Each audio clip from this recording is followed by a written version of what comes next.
What if cruelty ran in your blood like a disease?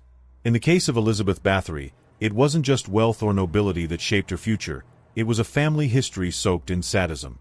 Born in 1560, in the Kingdom of Hungary, Elizabeth belonged to one of Europe's most powerful aristocratic dynasties. The Báthory family was feared as much as it was respected. They were kings, cardinals, and commanders, but behind their crowns and titles lurked whispers of madness, of cousins who delighted in torture, and uncles who believed cruelty was a mark of strength. To be a Báthory was to inherit not only land, but darkness. Elizabeth grew up in a fortress that towered over peasants who lived in fear of her name. The walls of her childhood home weren't simply decorated with tapestries. They echoed with the screams of prisoners and the spectacle of public executions. While most children played in courtyards, Elizabeth witnessed broken bodies swinging from gallows, flames consuming so-called traitors, and soldiers carrying out punishments that bordered on ritualistic theater. To her, violence wasn't horrifying, it was normal. From an early age, Elizabeth displayed a chilling fascination with suffering. Rumors spread that she would stare at the contorted faces of the dying, memorizing their expressions as though they were paintings to be studied. Servants whispered of her strange calmness during executions, of how her eyes never flinched when the axe fell. Some accounts even suggest that as a child, she once attacked another servant girl in a fit of rage, leaving deep bite marks on her flesh. Whether myth or truth, one fact remained: Elizabeth wasn't like other children. Her fate was sealed when, at only 11 years old, she was promised in marriage to Ferenc Nadasdy, a brutal Hungarian warlord celebrated for his merciless tactics against the Ottomans. Known as the Black Knight of Hungary, Ferenc was a man whose hands were drenched in blood long before he ever met Elizabeth. To some, their union was seen as strategic, two powerful houses merging to solidify control. But in reality, it was a perfect storm. One consumed by violence, the other by obsession. Their marriage would become a breeding ground for unimaginable horrors. As Elizabeth prepared for this marriage, her strange interests deepened. She was educated, learning languages, mathematics, and philosophy, but her most lasting lessons were not from books. They were from the cruelty modeled by her bloodline. In her mind, power was inseparable from pain, and dominance was proven through fear. By the time she was a teenager, Elizabeth was already rehearsing the role she would one day perfect, a noblewoman who could command life and death with the flick of her hand. Behind her pale skin and aristocratic grace, a storm of obsession brewed. She did not yet know the scale of her crimes to come. But the seeds of horror had already been planted, and they would soon grow into a nightmare that would stain history forever. When Elizabeth Báthory married Ferenc Nadasdy in 1575, it should have been a celebration of noble bloodlines, alliances, and promises of prosperity. But this union was no fairy tale. It was a merging of brutality and obsession. Ferenc, the infamous Black Knight, was a commander whose reputation was built on the screams of his enemies. Tales of him impaling Ottoman captives and leaving them to writhe in the sun for days were retold like war songs. This was the man who became Elizabeth's partner, and some say, her teacher. At first, their relationship seemed like any other noble marriage. Lavish banquets, political guests, and the expectation of heirs. But what happened behind the fortress walls revealed something much darker. Ferenc, often away fighting wars, shared with Elizabeth his cruel methods during his returns. He taught her how to punish with precision, how to prolong suffering, how to instill fear so deep that victims would rather die than resist. It wasn't affection they exchanged, it was techniques of torment. Yet Elizabeth wasn't content with learning. She surpassed her husband in invention. While Ferenc's violence served a military purpose, Elizabeth's cruelty was personal. Her victims were not enemy soldiers but her own servants, young maids and peasants trapped within the castle walls. For Elizabeth, punishment became an art form. A dropped needle could earn lashes. A wrinkled sheet could bring hours of torment. Her staff lived in a constant state of dread, where even breathing too loudly might provoke her wrath. The castle itself transformed into a hidden laboratory of pain. In the icy winters of Hungary, Elizabeth would strip servants and force them outside, laughing as frostbite turned their skin black. In moments of sudden rage, she would jab needles into sensitive flesh or burn skin with heated coins. Each act was disguised as discipline, but they were really rehearsals for something far darker. Those who might have spoken out were silenced by the isolation of the fortress. Surrounded by forests and guarded by loyal retainers, the peasants under her control had nowhere to turn. To the outside world, Elizabeth was still the regal lady of the manor, a patron of churches, a noblewoman of status. But inside her domain, she was the absolute authority. Her word was law, and her cruelty was boundless. When Ferenc died in 1604, Elizabeth was 44 years old, immensely wealthy, and completely unsupervised.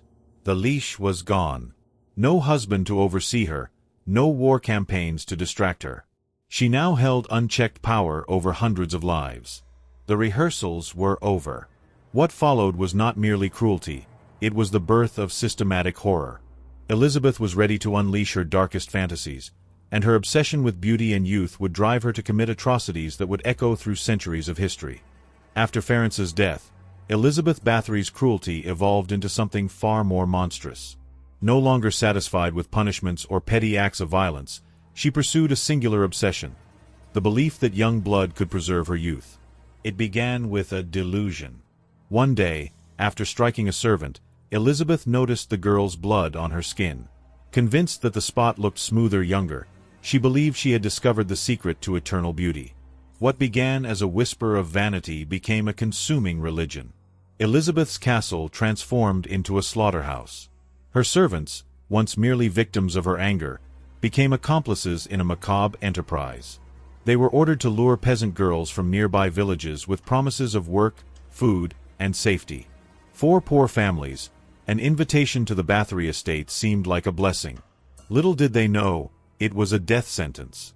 Once inside the castle walls, escape was impossible. Guarded halls, locked doors, and the remoteness of the fortress turned every girl into prey trapped in a web. The torture chambers were Elizabeth's stage, and she was both the director and the performer. She invented new methods to prolong suffering while extracting the blood she craved. Victims were beaten until their bones cracked, burned with irons, or mutilated with knives. In winter, girls were stripped naked, forced into the snow, then scalded with boiling water, a cycle of agony that left them screaming until their throats gave out. Elizabeth studied each reaction, experimenting as if pain itself were a science. Her rituals grew more ritualistic, more precise. Victims were suspended upside down, their throats cut so that warm blood poured directly into waiting basins. Special tubs were crafted for her to immerse herself in crimson baths, believing freshness mattered, that warmth carried youth into her skin. Sometimes, she drank the blood, mixing it with wine like a twisted sacrament.